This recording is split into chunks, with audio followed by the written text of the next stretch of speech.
Hello everybody, Patrick Nichols here, and I'm out here in western Pennsylvania again, and I have heard about another 1970 Chevelle that has been parked since 1978. I come up here to cover the car and possibly purchase the car as well, and this is the location of where it is parked now, here out in the rural area just outside of Washington, Pennsylvania. The car has been in this spot for a little over a year, but the spot that it was the longest, the last 40 years, it was moved from there to this location not long ago, about a year ago. What you can see, it's a Cranberry Red 1970 Chevelle SS396 L34. Original paint, original engine, original transmission, original rear axle, original interior, original vinyl top, original wheels, a lot of patina for the 40 years it's been parked. A really epic car here, and most everybody knows the red with black stripes 70 Chevelle is the most pictured, most cover car, muscle car, the poster child of the muscle car. Those people that know me personally know that my first car was a lot like this, a red with black stripes, black vinyl top 70 Chevelle. So this is definitely one of my personal favorite cars. And I will do a total walk around video for you of this car and really give you an idea of what cars look like when they've been parked for 40 plus years, and the patina and how they look when they're virtually untouched. You can see the car came with Cowl Induction, no bumper guards in the front, so that option was not chosen when this car was ordered. The stripes are curved on the outer edges, as you can see. Now, unlike the Kansas City, Missouri cars that I covered previously. So this would be the way at the Atlanta, Georgia plant assembled this car. Really correct car here. And I will lift the hood now and address a few features for you. And you can see it has the correct, like we've been over before, the correct small portion or openings for the insulation for the early Cowl Induction hood, which is correct. This car was built the third week of December 1969. And you can see all the patina and the dust and the buildup from the 40 plus years. But this car is still remaining an enormous amount of original equipment. Very few things have been changed. It's original air cleaner, original decals, the original cast iron intake, the TCS switch is still in place, the 834 alternator is still there, 811 water pump, the DU, which is the correct for no air conditioning fan pulley with the correct 4-blade fan, which is correct for a 396 L34 without air conditioning, the correct cast iron intake, cast iron exhaust manifolds are still in place on the car, the 879 and the 178. And you can see it has the flat impression on the front runner. So those of you that are not aware of that, when you're looking at a 70 Chevelle or a late 69 or early 69 or late 69 dated 70 Chevelle, these nib, the front runner should be flat on a 70 Chevelle or a 70 model car. A lot of things still in place with this car. Original radiator shroud. Car did come with Cowl Induction, and you can see the screw head directly in front of you, and the hood pin cables have been moved over here to an incorrect location, but you can see the screw still remains where the hood pin would correctly, the correct location is where this Phillip head screw is, which further proves this car. Also, the car did have the build sheet behind the driver's side door panel, which I located for the owner just moments before this video. It's a really amazing car. Very few things have changed. The radiator hose has been changed, but very minor. You can see the airflow on the brake with the 3 circles, which are supposed to be, circles on that check valve there, which I don't know if you can see that or not, but that's still in place. The correct location for the Cowl Induction relay is up by the wiring gutter, which is the correct location for an Atlanta built car with Cowl Induction. whereas a Kansas or a Van Nuys, this relay directly in front of you right there, would be lower behind, more behind the distributor. And do my best to give you the best idea that you can of this car being as original as it is. The factory 1557 square cut washer bottle jar is still in place. A lot of times those are replaced with the one that's slanted on the corner here, which is incorrect. The correct model for the 70 is the 1557. It's square on both sides. Car also has the really hard to find, the 704-0205 with the solenoid on the front for the idle control. Really hard to find carburetor, really dated to the car. And now I will do a total rundown of the cowl tag, which I normally do.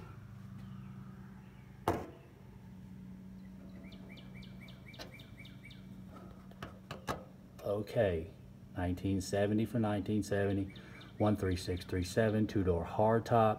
A is the designation for the Atlanta assembly plant, and 1, I believe that's an 8 or 5, 391. That's the body number, which is in box 8 of the build sheet. 756, of course, is the ever popular black bucket seat vinyl interior. B80, B90 is the 2 RPO codes that Atlanta put on their cowl tags, which we've been over before. 75 for Cranberry Red lower, and B for black vinyl top. 12C for December, 3rd week. And the rest of these figures are combinations of box 10 and box 24 on the build sheet of data processing numbers, which is not significant to us. Now I will give you a best idea I can of the body. The car has a little rust, but not a lot for a car. It's been sitting this long in Cranberry Red.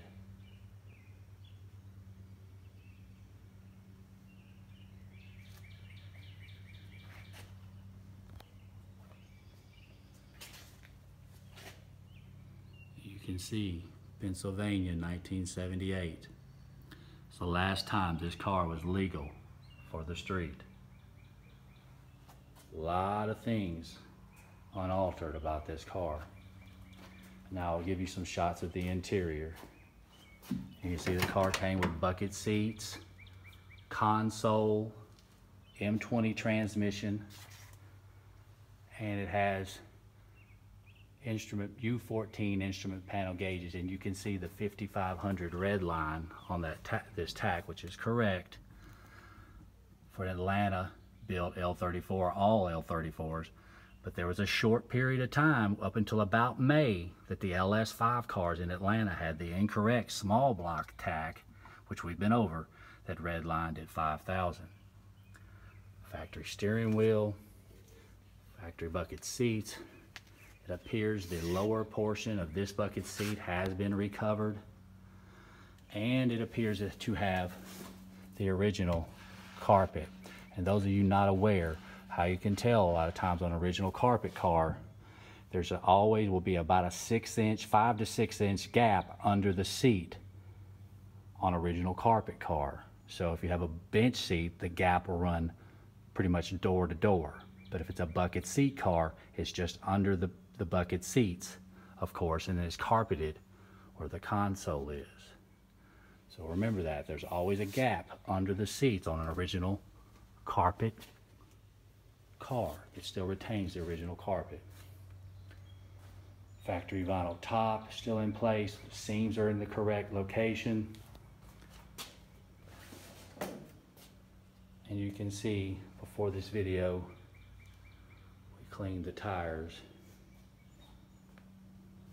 All 5 wheels are still with the car as well. And the license plate, as you can see, 1978 Pennsylvania, the last time this car was legal for the streets. And it spent some time at Jim Phillips Auto Sales as a used car at one time or another.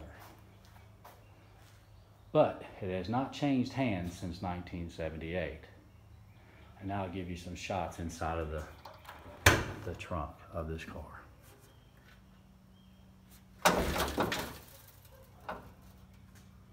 Careful. Okay, now this car does have the CCF rear axle, but for some reason the warning label for the Posit Traction limited slip rear axle is not in place. So either sometime during this car's life the decal either come off or somebody removed it. And one of the wheels is still in place, dated November the 25th AO, which is correct for a December built car. You can see the original chalk marks on the weather stripping. What that did, it told the assembly line workers where to get the chalk, to get the chalk marks close to the center location, and that way it would allow this gap right here to fall a little off center, which is correct. It is not supposed to fall in the center.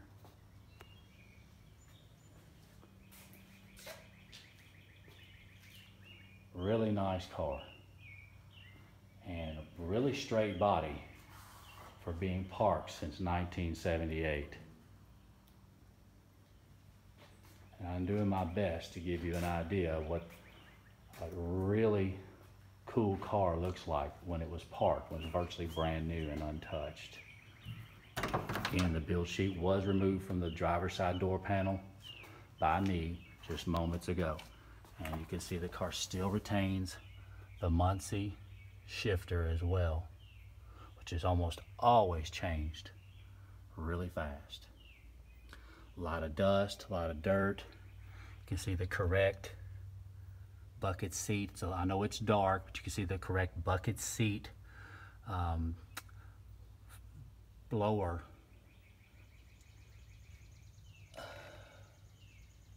plastic, or whatever you would like to call it. The bench seat blows through the center, and this has two holes that blows to the driver's side footwell and the passenger side footwell for a bucket seat car. And somebody decided they wanted some Jensen speakers, but the original back seat is actually in really nice shape still as well. Unbelievable car. Make no mistake about it. My favorite color and my favorite car, although I love all muscle. But this car is really, really at the top of my list. Show you a few more shots of inside the engine bay of this car. And now I will show you the build sheet that was just extracted by me. Okay, you can see 1219 for December the 19th, 756, 75B, and here are your options.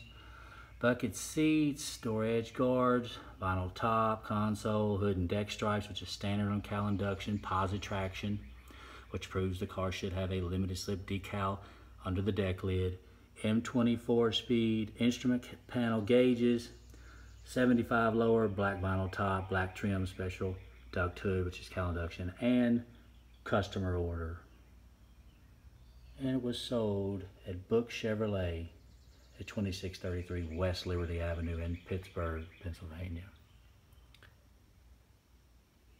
It really doesn't get much better than this for a survivor on original type barn find. I hope you guys enjoyed the video of this car. It's been parked over 40 years. I'm Patrick Glenn Nichols. You can follow me at Patrick Glenn Nichols Muscle Car Barn Finds on Facebook and YouTube. If you need help authenticating your 1970 Chevelle, please reach out at pnichols26 at Yahoo, or like, comment, share, or subscribe on YouTube and Facebook. I hope you enjoyed this video. More videos on the way.